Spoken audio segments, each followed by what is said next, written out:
नमस्कार। ये ममता बनर्जी को फिर नाराज़ कर दिया है केंद्र सरकार ने। अभी जो हाल ही में ज़िलों का डिवीज़न हुआ है, red zone, orange zone, green zone, ये जो डिवीज़न किया गया है, इसे लेकर ममता बनर्जी खासी नाराज़ हैं केंद्र सरकार से। और उनका कहना है कि केंद्र का जो स्वास्थ्य मंत्रालय है उसने ये भेदभावपूर्ण तरीके से किया है और उनके 10 ज़िले रेड जोन में डाल दिए गए हैं, जबकि वास्तव में केवल 4 ज़िलों को रेड जोन में डाला जाना चाहिए था। अब ममता बनर्जी की बात कितनी सही है कितनी गलत, ये तो केंद्र सरकार बता सकती है या फिर खुद ममता बनर्जी जानती ही होंगी।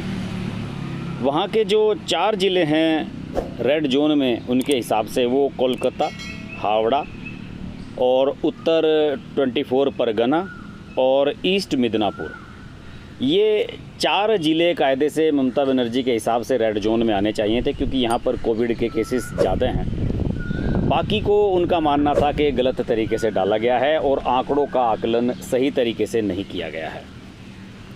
दरअसल इसमें विवाद और भी जगह हैं।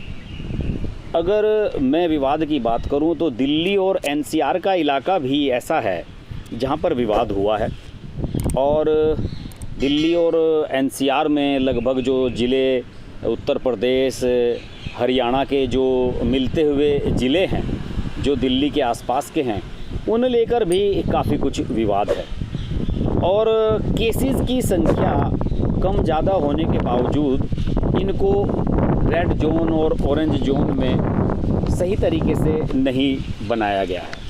देखिए, देश के जो टोटल ज़िले हैं 736 के करीब ज़िले हैं, उनमें से 18% ज़िलों को रेड जोन में रखा गया है, यानी कि 130 ज़िले रेड जोन में रखे गए हैं। 39% ऑरेंज जोन में हैं, यानी कि 284 ज़िले ऑरेंज जोन में हैं और 43% ज़िले ग्रीन जोन में हैं, 319।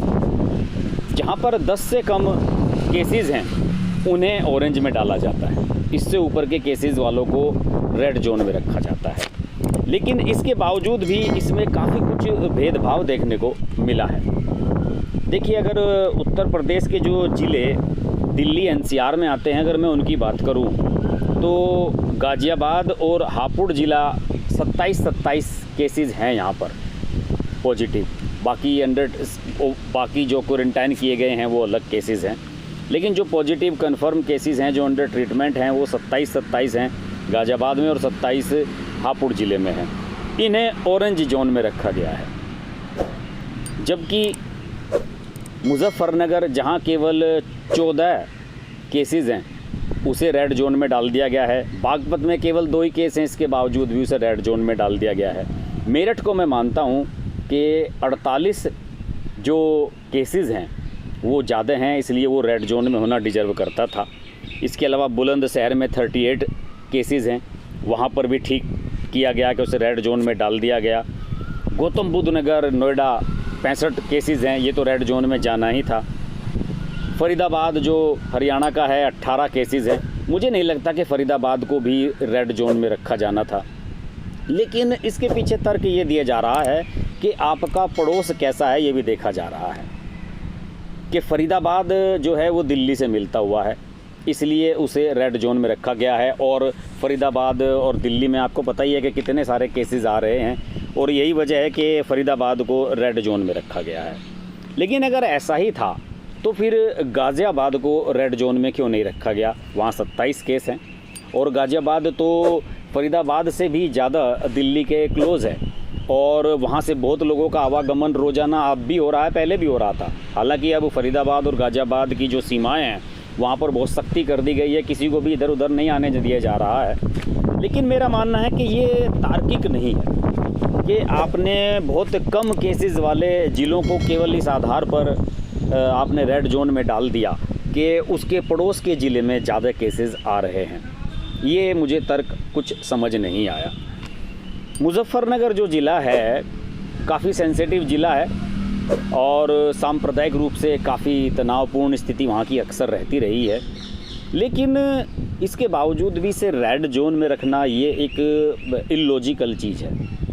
इलॉजिकल किस तरीके से है, इस बारे में मैंने बातचीत की, लोगों से जानने की कोशिश की, वहाँ के जो केसेस थे, वहाँ के जो डॉक्टर्स हैं उनसे मैंने बात की, तो उन्होंने बताया कि यहाँ पे कुल 23 पॉजिटिव केसेस अब तक आए हैं और उनमें से 9 जो है वो ठीक होने के बाद अपने घर जा चुके हैं और 14 अभी अंडर ट्रीटमेंट हैं। वहाँ पर मुजफ्फरनगर में जो मुजफ्फरनगर मेडिकल कॉलेज है, शहर से बाहर है, वहाँ पर इन सभी का ट्रीटमेंट चल रहा है।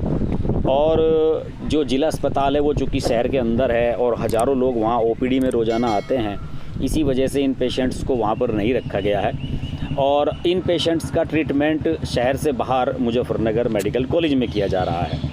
मुजफ्फरनगर की स्थिति को लेकर मैंने वहाँ के सांसद और केंद्रीय पशुपालन राज्य मंत्री संजीव बालियान से फ़ोन पर बातचीत की।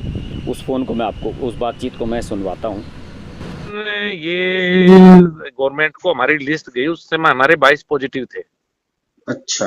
हाँ, ये एक्चुअली 4-5 दिन पहले जाती है ना रिपोर्ट्स, 4-5 दिन बाद निर्णय होता है। तो हमारे उस समय उस रिपोर्ट पर निर्णय हो गया जब हमारे 22 थे पॉजिटिव और हमारे उस हफ्ते एक साथ 10-12 बढ़ गए थे एक साथ। वो जो हफ्ते की रिपोर्ट जाती है ना, 4-5 दिन बाद निर्णय हुआ इस पे, तो हमारी जो 10-12 बढ़े एक हफ्ते में ही एक साथ बढ़ गए थे हमारे, कई पॉजिटिव जो बढ़े थे। 22 की रिपोर्ट थी। दूसरा इसमें फैक्टर है कि आपका पड़ोस कैसा है। एक तो आपका जिला और आपका पड़ोस। हमारा पड़ोस मेरठ और सहारनपुर ज्यादा खतरनाक है।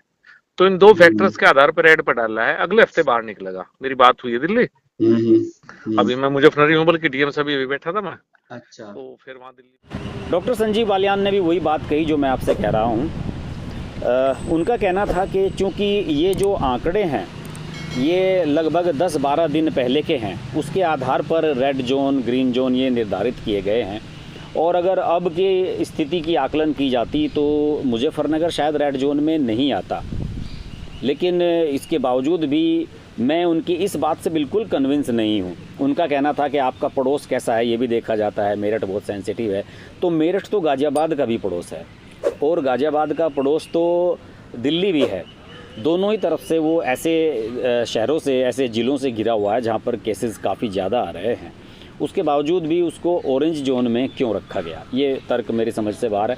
मेरा मानना है कि इसके पीछे पॉलिटिक्स भी हुई है और जिन इस क्षेत्रों के लोग राजनीतिक रूप से ज़्यादा सक्षम हैं उन लोगों ने अपने ज़िलों के लिए इसमें प्रावधान भी किया है। जैसे कि उत्तर प्रदेश के बहुत से ऐसे ज़िले हैं, ईस्ट उत्तर प्रदेश के, जो कि रेड जोन में नहीं रखे गए हैं जबकि उन्हें रेड जोन में रखा जाना चाहिए था। लेकिन चूँकि स्वयं योगी आदित्यनाथ पूर्वी उत्तर प्रदेश को रिप्रेजेंट करते हैं तो वो कैसे उन्हें रेड जोन में डाल सकते थे। मेरा तो मानना यही है कि इसके पीछे और भी कुछ बात है जिसके आधार पर इनका निर्धारण किया गया है। मैंने आपको 2 उदाहरण दिए, गाज़ियाबाद और मुजफ्फरनगर। गाज़ियाबाद मेरठ और दिल्ली के बीच में है, दोनों ही तरफ केसेस बहुत ज़्यादा आ रहे हैं। गाज़ियाबाद में 27 केस हैं, उससे लगते हुए ज़िले हापुड़ जो कभी गाज़ियाबाद का हिस्सा था उसमें भी 27 केस हैं। मेरठ में 48 केस हैं और दिल्ली में तो आप जानते ही हैं कितने केस हैं। इसके बावजूद भी वो ऑरेंज जोन में है। और मुजफ्फरनगर जहाँ पर केवल 14 केसेस हैं, उसका लगता हुआ जो ज़िला है बागपत और शामली, वहाँ पर 2 ही ज़िले हैं। शामली में केवल 2 ही केस थे बागपत में और शामली में केवल 3 ही केस हैं। इसके बावजूद भी शामली ऑरेंज जोन में है और दो केस होने के बावजूद बागपत रेड जोन में है। मेरा मानना है कि इसमें भी थोड़ा सा जो पॉलिटिकल प्रेशर है वो काम करा है। हो सकता है कि गाज़ियाबाद के सांसद जनरल वीके सिंह बड़े सांसद हैं, केंद्र में मंत्री भी रहे हैं, हो सकता है कि उन्होंने अपने प्रभाव से इसे ऑरेंज जोन में रखा हो। और गवर्नमेंट के सामने मजबूरी भी है क्योंकि गाज़ियाबाद में बहुत सी ऐसी कमर्शियल गतिविधियां हैं, इंडस्ट्रियल एरिया है कि वहाँ पर उसे ऑरेंज जोन में डालना उनकी मजबूरी भी थी। क्योंकि अगर वहाँ फैक्ट्रियाँ नहीं चलेंगी तो लोग बेरोज़गार हो जाएंगे, लोगों को काम धंधे नहीं मिलेंगे। बहुत से मज़दूर बाहर के लोग वहाँ काम करते हैं, उन्हें वहाँ से जाना पड़ेगा और सरकार इससे बचना चाहती थी। ये कहना तो तार्किक नहीं है कि केवल 10 से केस कम होने की वजह से शहरों को ग्रीन या ऑरेंज या रेड जोन में रखा गया है। अगर ऐसा होता तो 2 केसेस वाला बागपत रेड जोन में नहीं आता और अगर ऐसा होता तो 27 केस वाला गाज़ियाबाद ऑरेंज जोन में नहीं आता। बहरहाल इसमें विवाद हुआ है, ममता बनर्जी ने अपनी बात उठाई है उत्तर प्रदेश वाले लोग बात नहीं उठा सकते, क्योंकि उत्तर प्रदेश में भी बीजेपी की सरकार है और केंद्र में भी बीजेपी की सरकार है। लेकिन इसमें कुछ ना कुछ गड़बड़ी तो हुई है निश्चित रूप से। इस बारे में बात हम आगे आपसे करते रहेंगे। देखते रहिए हर्ष की बात लाइव। नमस्कार। अगर आपको हमारी वीडियो पसंद आई तो हमारा चैनल हर्ष की बात लाइव सब्सक्राइब करें और नोटिफिकेशंस के लिए बेल आइकन प्रेस करें।